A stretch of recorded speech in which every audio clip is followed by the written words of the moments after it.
Welcome back. In this video, we'll be talking about Microsoft Defender for Cloud and specifically for SQL today.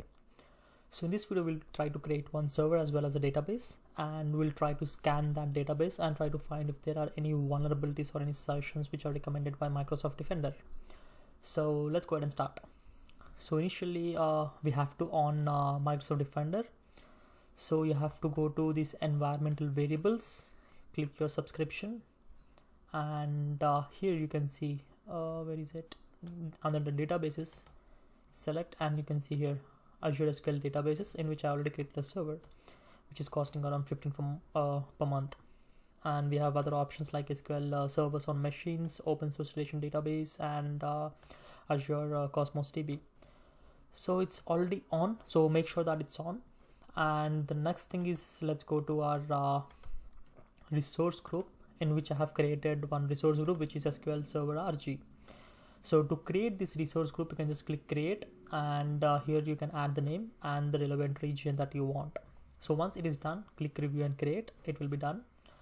So you can see the resource groups that you have created here, and let's click this one. So in this case, I have created my server as well as a database. Let me show you how this is done. So I already showed you in like many of my previous videos, but let me give you a glance here. So in this case, in the marketplace, search for Azure SQL and click Azure SQL, create. And in this case, we have talked about this in previous videos. So I'll just select the single database in this case. And so here, coming to the database name, make sure it's unique. I'm just adding 1, 2, 3. Yeah, that's unique. And coming to the server. So this is the one that I have created, but you can create a new one if that is the first time that you're creating, and you can just add it as server 1, 2, 3. So you can see it's done, and you just need to click OK. So here you can use both the SQL and Azure AD authentication. So click here, and you can add the server admin. Let's say I'm the server admin, and add the password and select the admin here.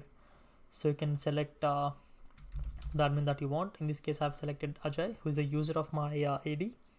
So you can just click and select here. So this is how I have created my server. Let's go back here, and this is what I have created.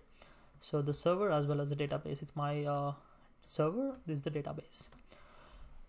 So if we go to my server, so here under security, you can see there is a Microsoft Defender for Cloud. So when you click here, there will be an option where you want to enable, the Microsoft Defender. So there you have to click enable. So once you enable, you can view these features like the recommendations and stuff. So here I already scanned once. So I'll show you how this is done. So let's check the recommendations. So these are the few recommendations that need to be applied in order to be more secure. So, and coming to the vulnerability scans, so let me go back here, coming to the databases. So this is the database that we have created. So if you click your database here, and if you go down to security and here Microsoft Defender for Cloud,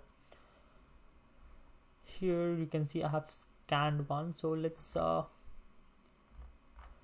so here you have to configure it. So make sure you configure it before and make sure it's on and save it. So I'm using 30 days trial here. So once it is on, let me go down, check the review recommendations here. So you can see this is the scan that I have done. So this is the on-demand scan that I have done.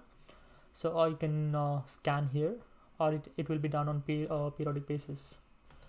So you can see here we have a DPO user should not be the used DPO user should not be used for a normal service operations. So this is the risk that we have for category surface area reduction. So basically it refers to the limiting the exposure of database surface area, which is set of protocol services and APIs that can be used to access the database. By reducing the surface area, you can minimize the number of possible attack vectors that a potential attacker could gain unauthorized access to your database. So that is what the surface area reduction means. And coming to the benchmark, it's actually FedRAMP. So which stands for the Federal Risk and Authorization Management Program. Is a government-wide program that provides a standardized approach to securities assessments, authorizations, and continuous monitoring for cloud products and services. So if you click here, you can see the description and the impact related to this particular assessment has brought. So make sure that you remove it. So it's because like the user that we have used is our AD user who will be able to access our database. So if you read this, the DBO or data owner is a user that has implied permissions to perform all the activities in the database. Members of the sysadmin fixed server role are automatically mapped to DBO. This rule checks that the DBO is not only DBO is not the only account allowed to access this database.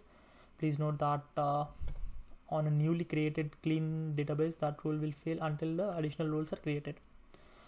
Impact to compromise service that access the database with the DBO user account will have full control of the database. To avoid this situation, lower privilege users should be defined for normal service operations, while DBO account should only be used for administrative tasks that require this privilege. So that is what we have. So make sure you remove this as well. So you can scan once more if you want, and you can see the scan histories. So you can click that, which is on demand scan, since I have directly scanned it. So that is how you can do your vulnerability scans and get the the vulnerability findings, and make sure you do appropriate actions on that. So remove the normal user and try to create an admin and give him the permissions.